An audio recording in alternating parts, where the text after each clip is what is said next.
एक गांव में कलुआ नाम का किसान रहता था। कलुआ दिखता भोला भाला था, लेकिन वह बहुत ही चतुर और लालची किसान था। खेती करके जितना भी अनाज वह अपने खेत में उगाता था, उसे बहुत ही महंगे दाम में बेचा करता था। अनाज तैयार हो गए हैं, इन्हें रख देता हूँ, कुछ महीने बाद मंडी जाकर बेचूंगा। कुछ महीनों बाद कलुआ मंडी जाता है।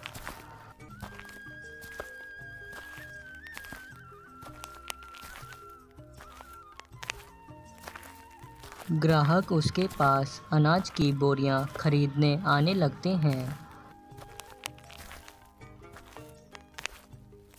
ए भैया, ज़रा हमें बताएंगे क्या भाव दे रखा है आपने एक अनाज की बोरी का? हम दोनों का चाहिए।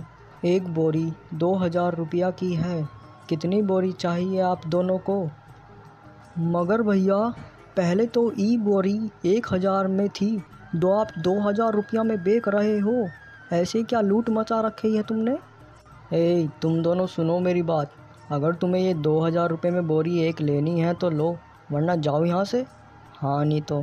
गांव में किसी मंडी में अनाज न होने के कारण गांव के किसान कलुआ से महंगे दाम में बोरी लेने लगे। जैसे ही उसकी सारी बोरियां बिक गई और अच्छी कमाई हो गई, वह घर को चल पड़ा।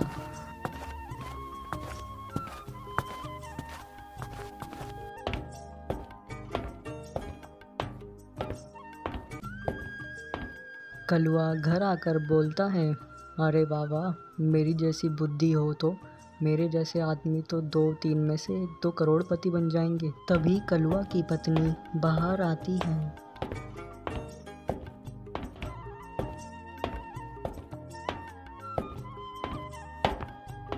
क्यों जी, आ गए आप लोगों को चूना लगाकर? क्यों आप जानबूझकर अनाज छुपा कर रखते हो? जब बाज़ार में वो अनाज ख़त्म हो जाता है तब लेकर जाते हो, है ना?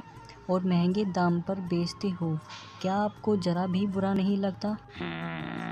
अरे चंपा, इसमें बुरा लगना क्या, इसमें तो ही मज़ा है। जितना दाम बोलो किसान उतना दाम देते हैं।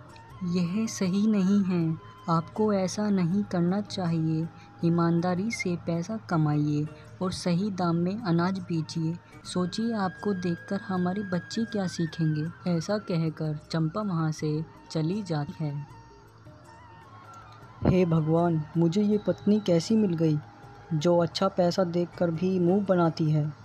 अगले दिन कालू अपनी बैठक में लेटा हुआ था और सोच रहा था कि मैं ज़्यादा पैसे कैसे कमा पाऊँगा।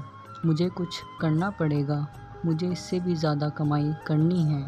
अगली सुबह वह अनाज बेचने के लिए निकल जाता है।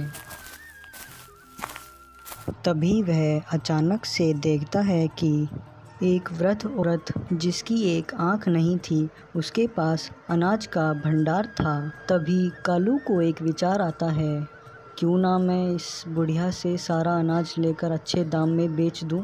और उसी दिन कालू उस बुढ़िया को मक्खन लगाने के लिए उसके घर चला जाता है और बोलता है, माँ जी, आपके बहू बेटे और पति कहाँ पर हैं जो आप यहाँ अकेले काम कर रहे हैं इतनी गर्मी में?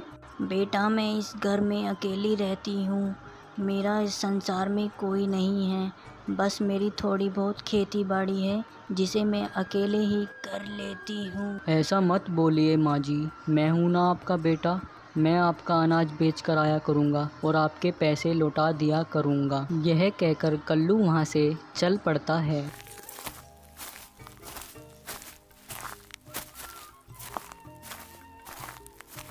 वह कुछ देर जाकर अपने घर में आराम करने लग जाता है और सो जाता है। अगली सुबह कल्लू माँ जी के यहाँ से बोरी उठाकर ले जाता है।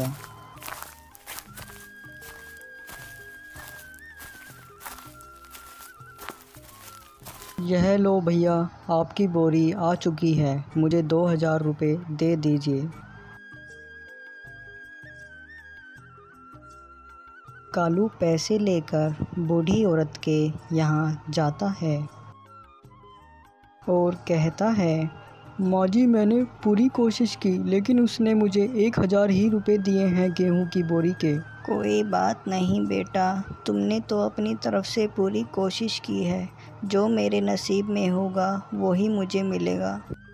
कल्लू अब ऐसा रोज़ रोज़ करने लगा। वह रोज़ बोरी 2000 रुपये की बेचकर आता और माँ जी को 1000 रुपये देता, लेकिन माँ जी उसे रोज़ माफ़ कर दिया करती थी। कल्लू ऐसा रोज़ करता। एक दिन कल्लू की तबीयत बहुत ज़्यादा बिगड़ जाती है और उसकी मृत्यु हो जाती है। दोस्तों, बुराई का अंत बुरा ही होता है, इसलिए ईमानदारी से जियो।